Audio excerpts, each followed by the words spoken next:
ಬಳ್ಳಾರಿ ಜಿಲ್ಲೆಯಲ್ಲೂ ಕೂಡ ಹೆಚ್ಚಾಯಿತು ಹಕ್ಕಿ ಜ್ವರದ ಭೀತಿ. ಸಂಡೂರು ಕುರೇಕುಪ್ಪ ಫಾರ್ಮ್ನಲ್ಲಿ ಪತ್ತೆಯಾದ ಹಕ್ಕಿ ಜ್ವರ ಸೋಂಕಿಗೆ 2,000 ಕೋಳಿಗಳ ಮಾರಣ ಹೋಮ ಆಗಿದೆ. ಕಳೆದ 10 ದಿನಗಳಿಂದ ಪ್ರತಿದಿನ 30 ಕೋಳಿಗಳು ಸಾವನ್ನಪ್ತಾ ಇದೆ ಅನ್ನೋದು ಗೊತ್ತಾಗ್ತಾ ಇದೆ. ಹೀಗಾಗಿ ಕೋಳಿಗಳ ಸ್ಯಾಂಪಲ್ ಅನ್ನ ಭೋಪಾಲ್ನ ಲ್ಯಾಬ್ಗೆ ಕಳಿಸಲಾಗಿತ್ತು. ಈ ವೇಳೆ ಕೋಳಿಗಳಲ್ಲಿ ಹಕ್ಕಿ ಜ್ವರ ಇರುವಂತ ವಿಚಾರ ಸ್ಯಾಂಪಲ್ನಲ್ಲಿ ದೃಢ ಆಗಿದೆ. ಅಕ್ಕಪಕ್ಕದ ರಾಜ್ಯಗಳಲ್ಲಿ ಹಕ್ಕಿ ಜ್ವರ ಕಾಣಿಸ್ಕೊಳ್ತಾ ಇತ್ತು. ನಮ್ಮ ರಾಜ್ಯದಲ್ಲೇ ಈಗ ಕನ್ಫರ್ಮ್ ಆಗ್ತಾ ಇದೆ. ಕಳೆದ 10 ದಿನಗಳಿಂದ ಪ್ರತಿದಿನ 30 ಕೋಳಿಗಳು ಸಾವನ್ನಪ್ಪಿದೆ.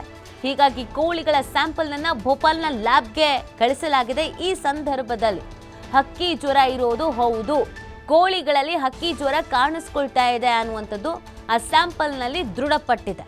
ಸೊ ಬಳ್ಳಾರಿ ಜಿಲ್ಲೆಯಲ್ಲೂ ಕೂಡ ಈ ಒಂದು ಹಕ್ಕಿ ಜ್ವರದ ಭೀತಿ ಇದೀಗ ಹೆಚ್ಚಾಗಿದೆ. ಸಂಡೂರು ಕುರೇಕುಪ್ಪ ಫಾರ್ಮ್ನಲ್ಲಿ ಹಕ್ಕಿ ಜ್ವರ ಕಾಣಿಸ್ಕೊಂಡಿದೆ. ಸೋಂಕಿಗೆ 2,000 ಕೋಳಿಗಳ ಮಾರಣ ಹೋಮ ಆಗಿದೆ.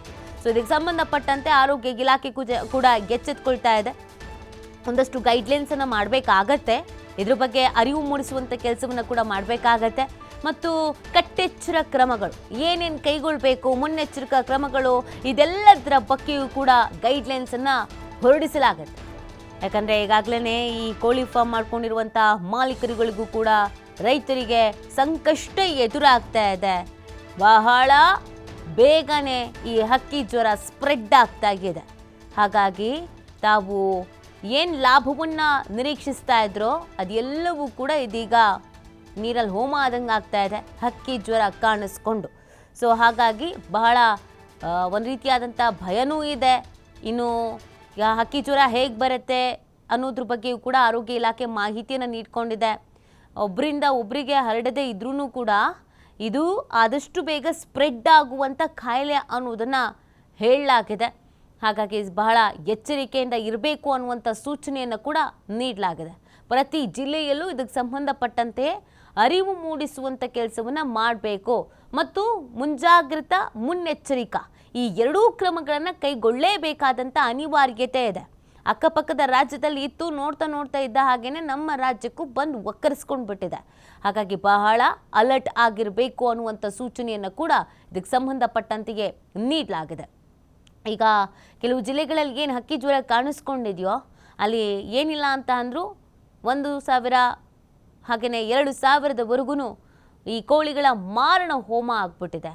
ಇನ್ನುಳಿದ ಕಡೆಯಲ್ಲಾದರೂ ಎಚ್ಚರಿಕೆಯಿಂದ ಇರಬೇಕು ಅನ್ನುವಂಥ ನಿಟ್ಟಿನಲ್ಲಿ ಅಲರ್ಟ್ ಆಗ್ತಾ ಇದೆ ಜಿಲ್ಲಾಡಳಿತ. ಇದಕ್ಕೆ ಆರೋಗ್ಯ ಇಲಾಖೆ ಮತ್ತು ಜಿಲ್ಲಾಡಳಿತ ಯಾವ್ಯಾವ ರೀತಿಯಾದಂಥ ಗೈಡ್ಲೈನ್ಸನ್ನು ಪ್ರಕಟ ಮಾಡುತ್ತೆ ಅನ್ನೋದನ್ನು ಗಮನಿಸಬೇಕಾಗತ್ತೆ.